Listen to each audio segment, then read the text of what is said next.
We are trying to practice social distancing here for a press conference, and as you can see, it is a little complicated, but we really appreciate everybody being out here. It is a beautiful day in Columbus, Ohio, and welcome to the Columbus Urban League. And I think all of my colleagues are here and we're ready to start. So, I am reminded today of what Benjamin Franklin allegedly said at the signing of the Declaration of Independence. We must all hang together, or assuredly we shall all hang separately. What Franklin meant is significant to us today. As my friend and colleague Nana Watson reminds me constantly, we are in this together. When we spoke about COVID-19 here at the Columbus Urban League, we decided early on, and I can't do this with this mask, that we simply would not waste the opportunities that come with real crises. While we absolutely deplore the impetus for change, we must find good in it. The same is true with racism. Our hearts break for George Floyd, for Breonna Taylor, for Ahmaud Arbery, for Orlando Castile, and so many other senseless deaths in this country. So much unnecessary trauma, so great an imbalance in equity, and now a nation's wounds are exposed to the entire world. And yet, we're here today, standing together, because in this time of great national pain, unrest and uncertainty lies on shining ray of hope that maybe now we can finally move mountains, maybe now we can bring down walls, maybe now we can co-create the America that we've always and should have been.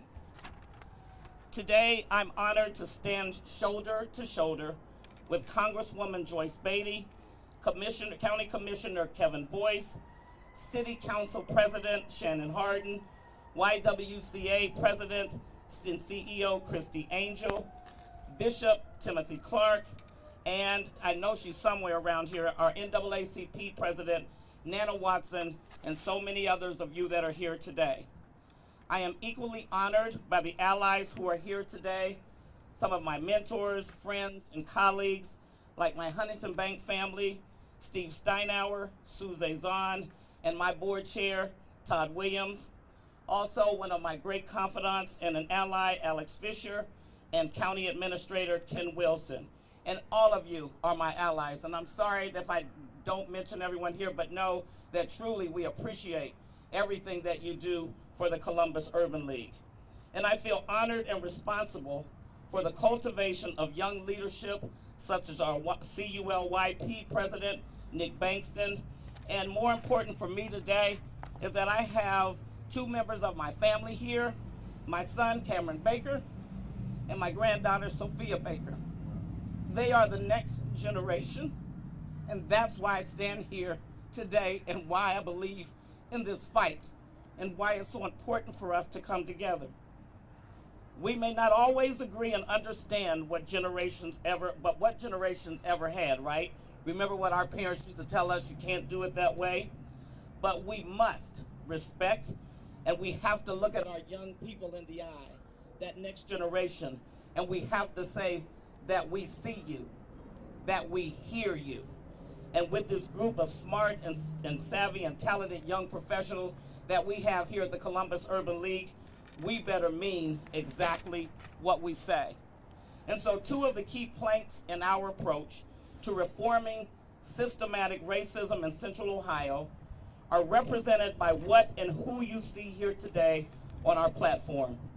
Reaching out for allies from every community, from every neighborhood, of every race and every age.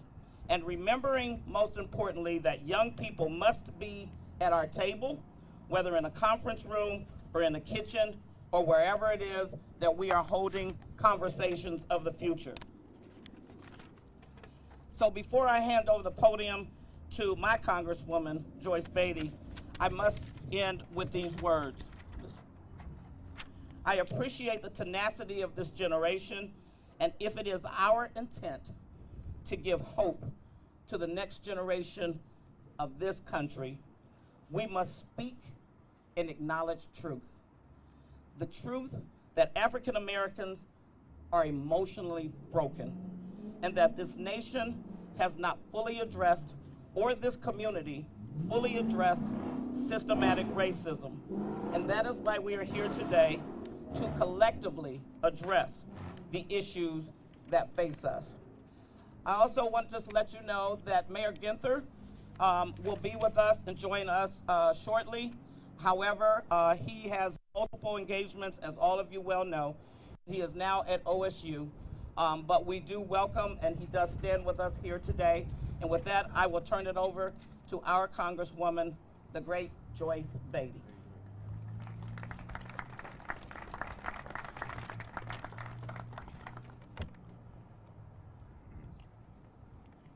First, let me say thank you to you, President and CEO Stephanie Hightower, and girlfriend of the Columbus Urban League. To the Columbus Urban League family, where I proudly served as the first Black woman to be chairman of the board.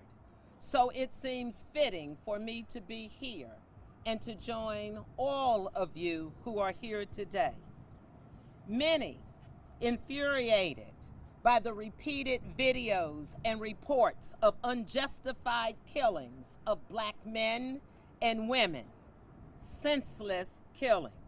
The history and the trauma of racism and Jim Crow is not a memory of the past, but is a reality still today.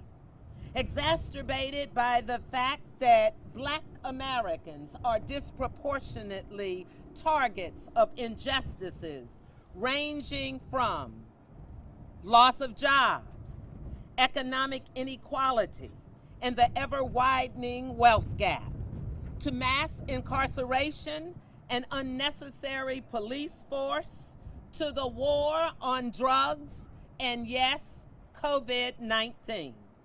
The recent killings that we have watched here and across the nation, whether it was a Black man with the knee of an officer to his throat, George Floyd, whether it was Ahmaud Arbery of Georgia, shot down as in the lynchings of hundreds of years ago, or Breonna Taylor, and certainly I could do the roll call of those here in our community.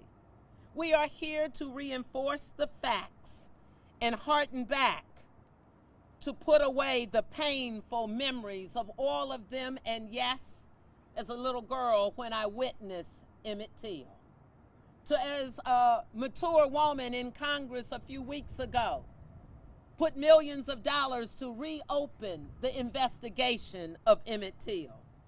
I know former Mayor Michael Coleman of 16 years shares these same words and same sentiments, but unfortunately he could not be with us today. But for over an hour I talked with him, and it was he who brought us together, Black leaders, some elected, some not-for-profit, some strategists, some presidents and CEOs like Stephanie Hightower, Nana Watson with the NAACP, and new, younger thought leaders. So I say thank you, because Michael reminded me and all of us that words matter, actions matter. So here we are today. Over the weekend, I was angry. I was frustrated. I was heartbroken. So let me make it clear. I went to the march, to the protest, as many things. I do not deny that I am a U.S. Congresswoman. I do not deny that I consider myself an activist and a leader. But I am also a Black woman. So at the moment that the peaceful, well-organized protests of many people I knew and did not know, in the nanoseconds when something went awry, my instincts, maybe as a grandmother, my instincts as a Black woman came into play, and I saw rage. I saw rage when a sister was pushed and on the ground.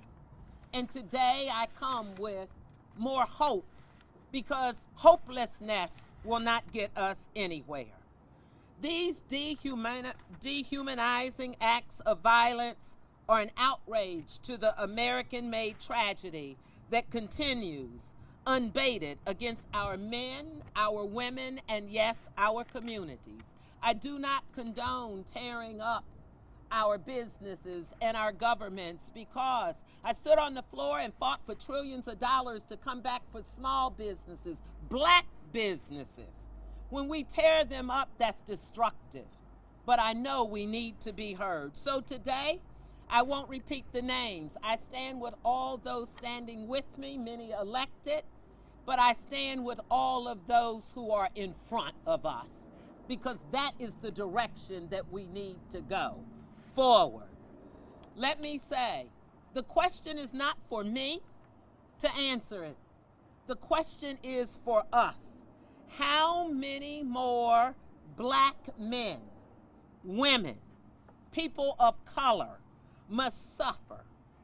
How many more must be at the hands of brutal and callous murders?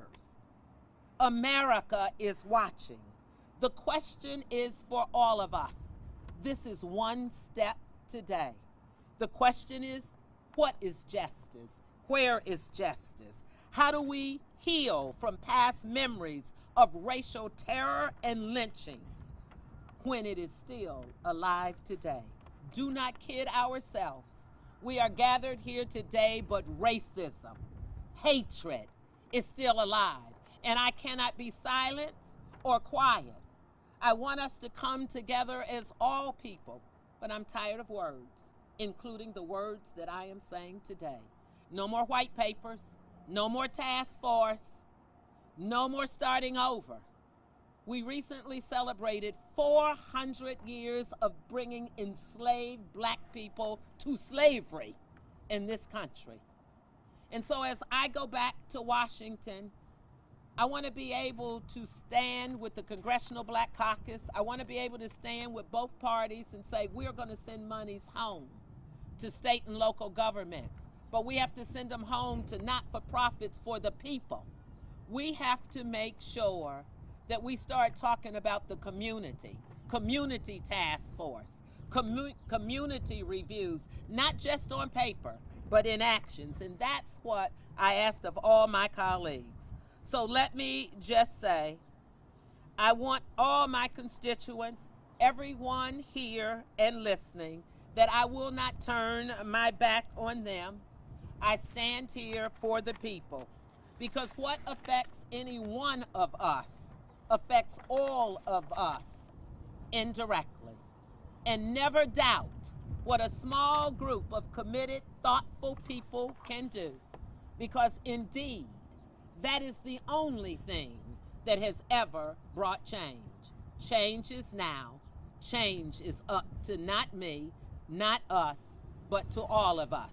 It will be painful. It will not be an easy road, but we are beyond what is easy. It starts at one step. Thank you. I am Congresswoman Joyce Beatty, and certainly I approve all of today's messages. And now, it gives me great pleasure, it gives me great honor, not because he holds the title of being president of the Columbus City Council, but let me just say this. It gives me much honor that he stood next to me, and what you need to know, he was fearless, standing with County Commissioner Kevin Boyce as they pulled me away from the pepper spray. We were angry, but we were there as people. And I can tell you this young brother, some people say we need to pass the torch. Well, we passed the torch. He got elected by all of us. He got elected by his peers to be a leader, one of the youngest we have ever had. So to have this young soldier, don't come to me and tell me we're not inclusive. We are very intentional in making sure that he is in a leadership role. But don't blame him. Don't get mad at him if something doesn't go the way we like it, because I can tell you, read his editorial. Read his editorial, written by him. written by him, full of emotion and love for his job. So I give you much love, my brother, my friend, and somebody that I make a commitment today. I will stand in front of you, behind you, and beside you. And I want people to know it. Let's give it up for Shannon Hardin. Love you, my brother.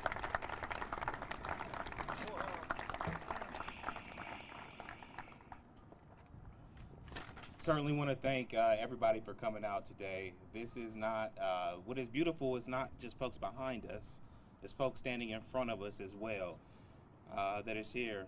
One of those folks who certainly has stood in front of us, stood in front for us for many years has been our Congresswoman Beatty. Let's give it up for her one more time, please.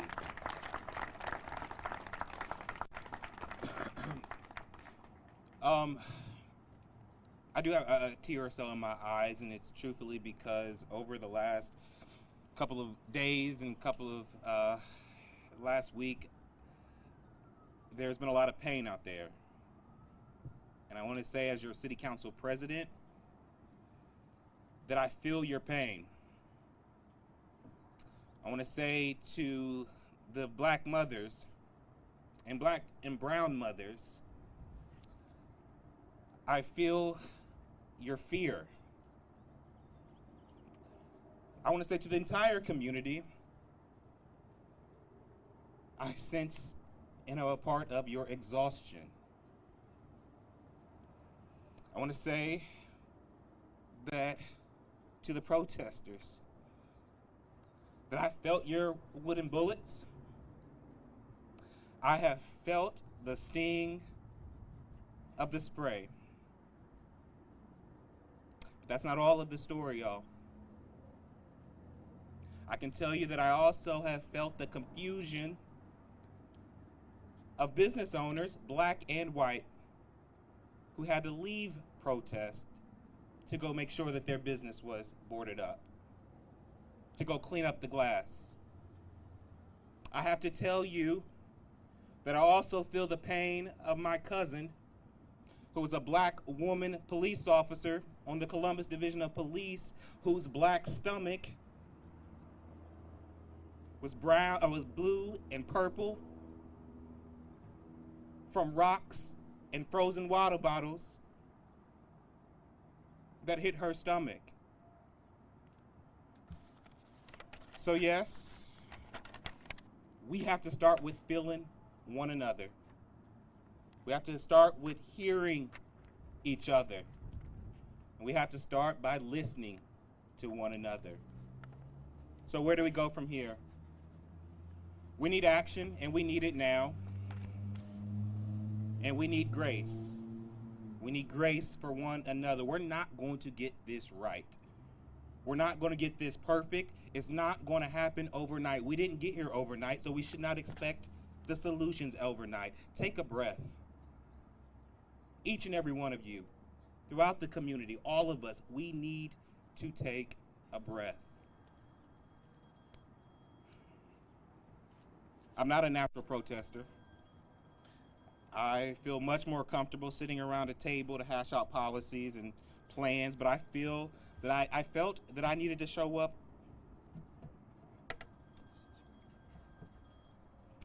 I felt that I needed to show up on this past weekend with my Congresswoman and Kevin Boyce, and I felt that I needed to show up today because I am still a black man, and George Floyd should still be alive, and Breonna Taylor should still be alive, and Ahmaud Arbery should still be alive, and yes, Tyree King should still be alive. Our residents in Columbus and citizens across the nation are speaking out in 1,000 ways that we need immediate action. The people are speaking, and I hear them. Now we must get to that shared table and use this powerful moment for real change. But Columbus, we cannot get to the table if the table is flipped over and on fire.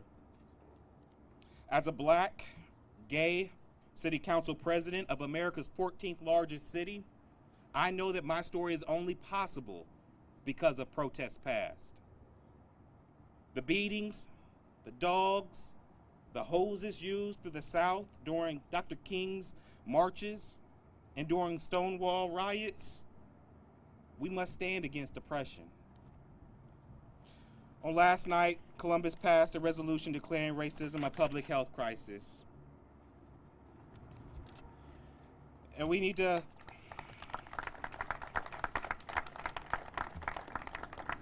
we stand with our county, and we stand with all those who address and all of those business leaders who supported that. I want to thank my council member, Priscilla Tyson, for her leadership to get us that resolution passed. But today I also call on leaders to help make policing reforms this year. Columbus needs to establish independent investigations into police use of force, including negotiating a civilian review board into the next police contract. The Fraternal Order of Police has long opposed such moves, and now I call on them to join us at the table to get this done. Having experienced it firsthand, we need to change the use of crowd dispersal techniques and stop spraying dangerous gases into peaceful crowds. We must make concrete moves on the 80 recommendations from the Community Safety Advisory Commission, ranging from recruitment, training, diversity and inclusion, community engagement, and independent investigations. But fighting racism is imperative in every sector and part of our society, not just policing. Through race-conscious policy making, we've got to unwind generations of racist policies in housing, public health, education, and elsewhere. On corporate boards and in philanthropic sector, we need to see clear, measured strategies to combat racial disparities. I would like to take a moment to call on our business leaders in Columbus. Black and brown Americans need your help. We often look to government to address racial disparities, and I'm committed to that work. We're committed to that work as government. And the private sector engagement cannot replace that. But I want to call on large employers, and I want to thank them for being here today, and institutions, to put forward specific changes you will make in your business to improve conditions for Black and brown people in America. Each business will be different, but start with talking to your Black and brown employees. Listen to them. Maybe in this crucial moment in our history, they will feel safe in saying the things that they've not been felt safe saying in the past. Listen to them. It will make you a better leader. It'll make your business, your institution stronger.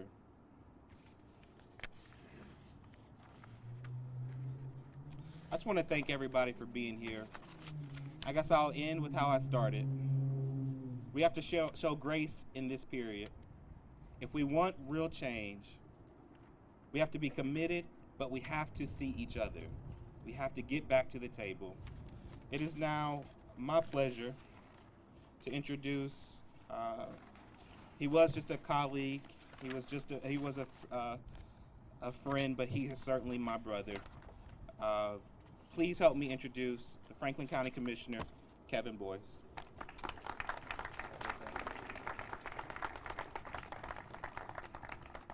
First, let me begin by thanking the Urban League CEO and President Stephanie Hightower for being a part of this convening today. Let me thank all of you. I see many of our legislative leaders here in the audience.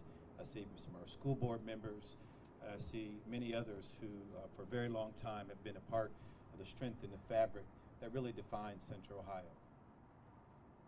You know, not a day goes by in America where I'm not reminded of what it means to be a Black man.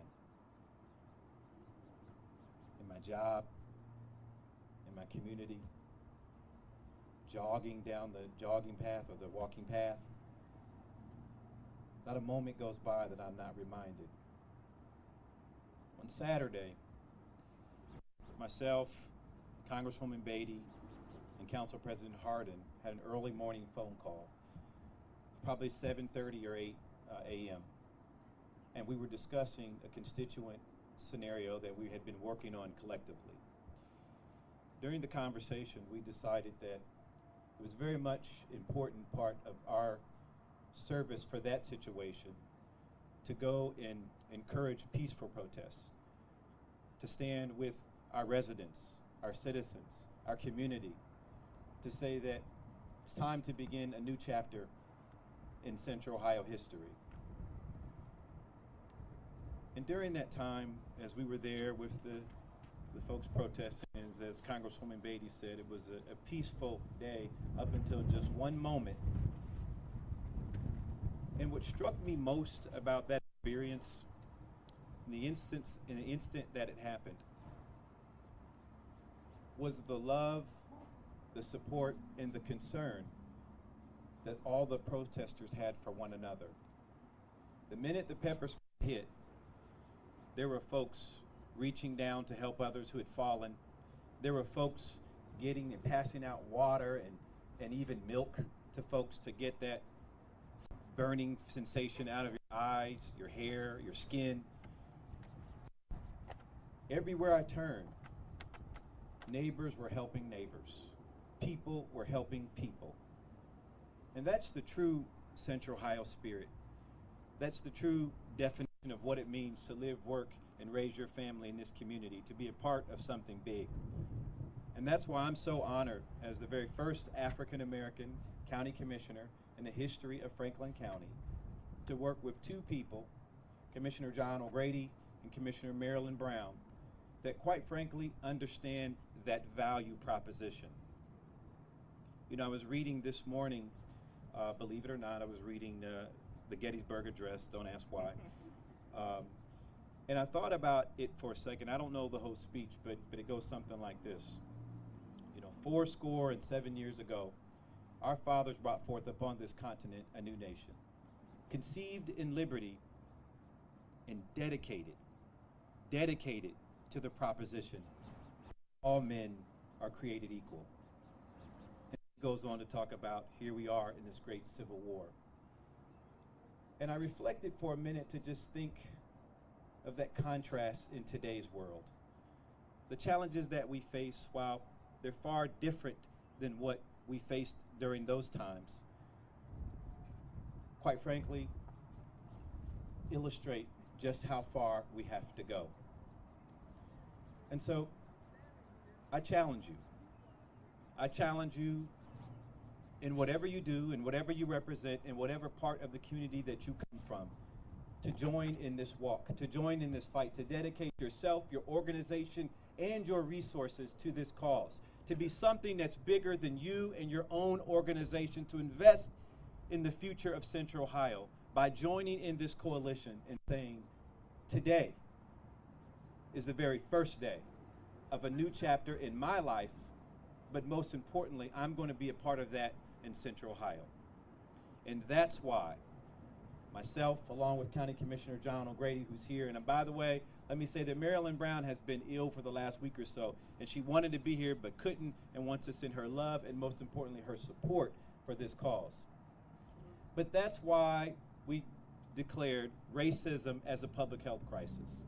If you don't believe me, believe the statistics, believe the data.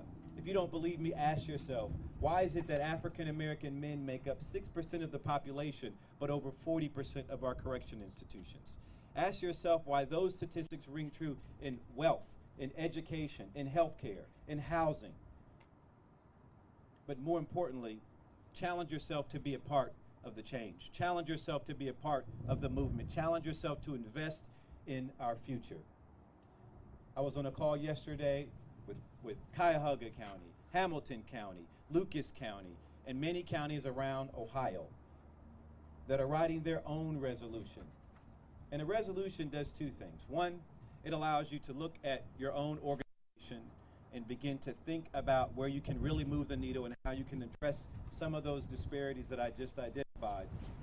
But it also ignites a conversation and a cause. And the value of this cause is to see other entities taking action and doing the same.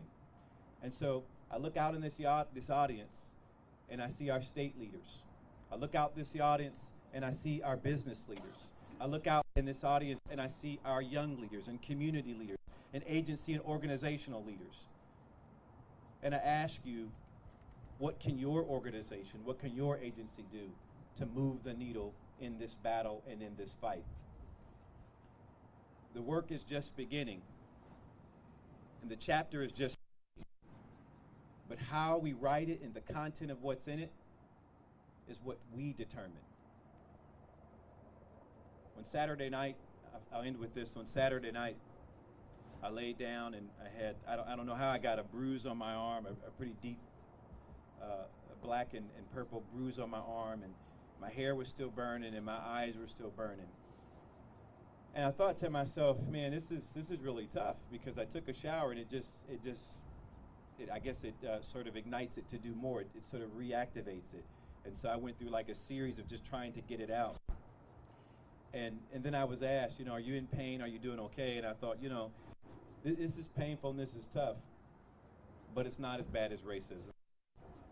It's not as bad as discrimination on the job. It's not as bad as discrimination when you're trying to get a place to live.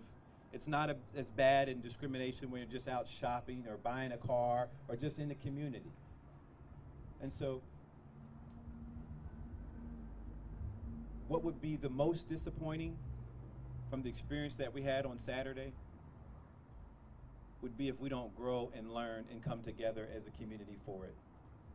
The tragedy of George Floyd, the tragedy of Eric Garner, the tragedy of Trayvon Martin, and so many others is in our hands as this generation to begin to move that needle and write that new chapter. And so with that, that's what's before you. If you go to your agency today and you don't take action, I think we know where you stand. But if you go and you take action, you're joining in a bigger fight, a bigger cause, a greater tomorrow. So with that, it's my pleasure and honor to pass the mic on to one of our tremendous leaders at the YWCA who I think will lead us in this ongoing conversation, Christie Angel.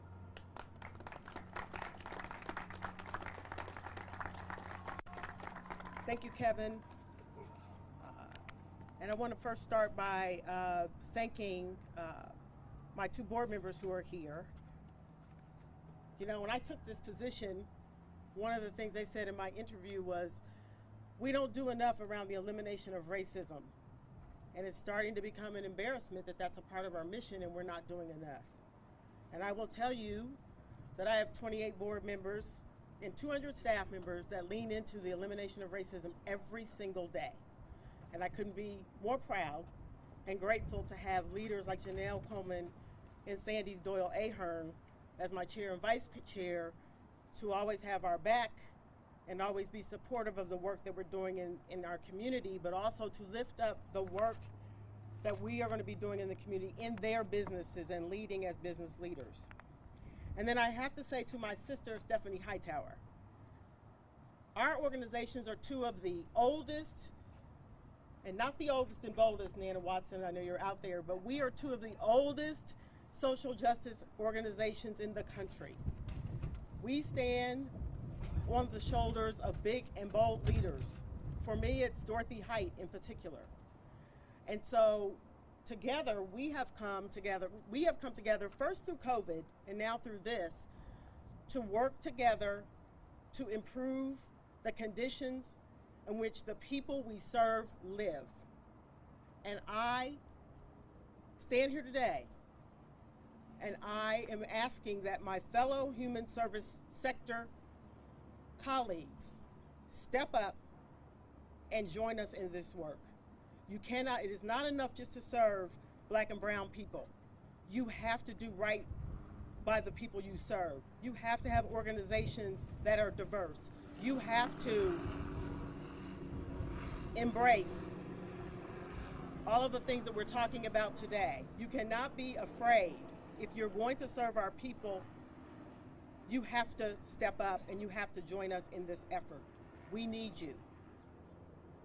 Now, Kevin talked about racism as a public health crisis. It's something that our staff have been looking into since Milwaukee made the declaration last year. And you might wonder, what does that mean? Well, the county's resolution is a 10-point plan.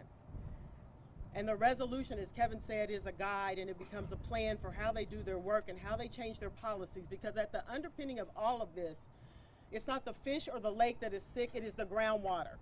And the groundwater is racism. And so we know we have to get at it, and we have to dig in deep, deep, deep to bring about this change. Change is difficult, but we know that it is important for us to do this, but it is not enough. And so you've heard today about the reforms that we want the police department to undergo. And I say to the Columbus Police Department, to the sheriffs, to all of those in law enforcement, we know change is hard. I reread the report from 1968 about policing in this country, and believe it or not, we are still asking for the same changes. The language may sound different, but the changes are the same. It's not enough for the businesses to do what we're asking. The police department has to come alongside us in this journey, and the sheriff's department as well, because it is going to be a journey, and there are going to be ups and downs, and there are going to be challenges. And we outlined 4 priority changes in our document today. But there are 80 recommendations, and we know 80 recommendations take a long time, but we've got to get started. We cannot wait any longer. This community is hurting, and when just the black and brown people are hurting, it's not just the black and brown people that are hurting. All of you are hurting as well. We can be so much better. We can be the city that America needs going forward. And so we're launching 2 initiatives today. The first is we are asking our governor, Governor Mike DeWine, Senate President Larry Obhoff, Speaker of the House Larry Householder, to declare racism as a public health crisis in the state of Ohio. We know that it is not just Columbus. We know that this really needs to be a national initiative, but let's start with the state of Ohio. And so later today, we will launch a letter that we will ask all of you and those that you know to sign on, so that we can send it to state leadership, so we can have that designation and that work plan at the state level.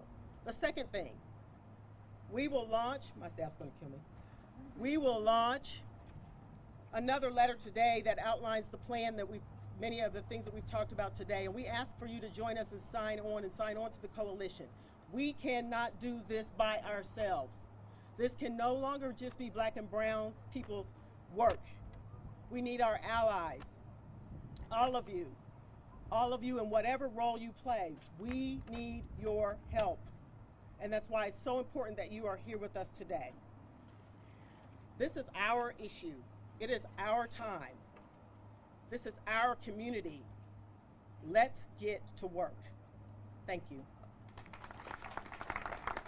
And now, it is my pleasure to introduce the one and only Bishop Clarke, who always has a hopeful word to send us out of here with the reason that this is so important. Thank you. Well, let me give my greetings to everyone. Let's act like we're in church. Would you turn to your neighbor? Say, neighbor, it's hot out here. And I am about to become your favorite person, because I am not going to be up here long. Let me salute our president and CEO, Sister Stephanie, and thank God for her, our Congresswoman, our council president, our county commissioners, our state senator, all elected officials, school board members. I want to take 15 seconds of my time and salute Brother Ray Miller, who has been at the forefront of every major event regarding the health of our people. Come on, give it up for former Senator Ray Miller. I am so glad to see you today. We're getting ready to go, and we have heard words from so many people. And I know that there are some of you who are sick of words and tired of words, and who feel as if words are empty and lifeless, devoid of any meaning, any purpose, any passion.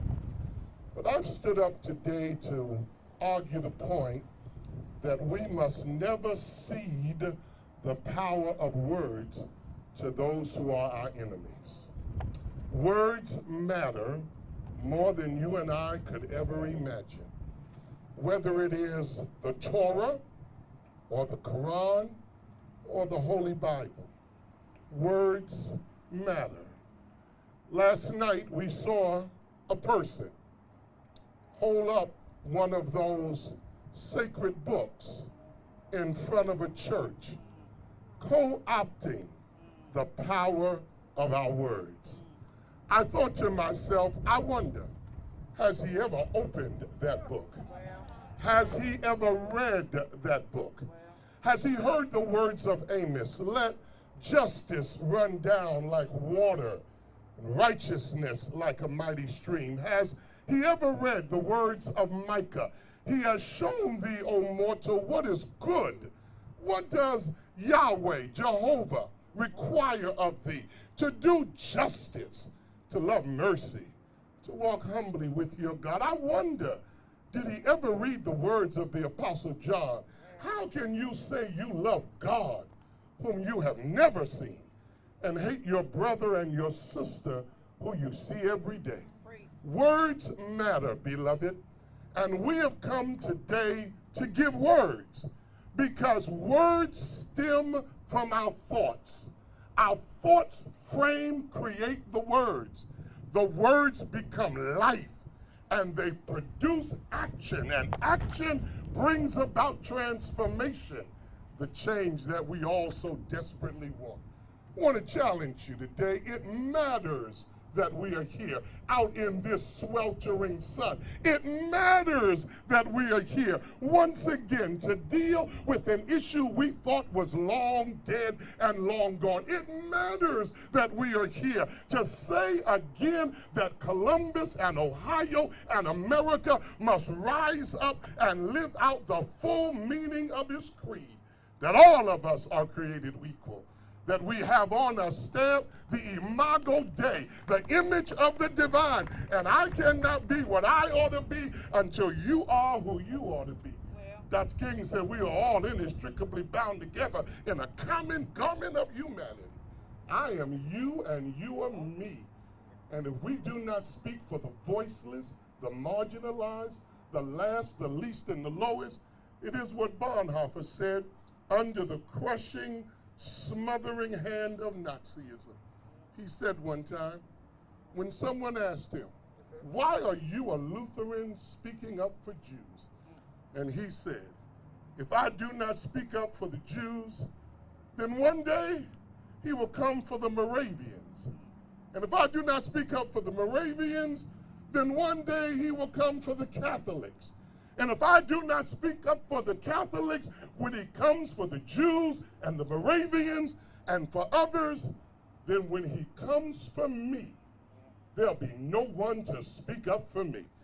We must speak up for one another because in the end, we are all we have. We are family. We are community. We are one. And our words today, born and birthed out of thought and dream and vision, become the action, the strategy, the plan that brings us together into a beautiful symphony of worship and praise and glory and splendor.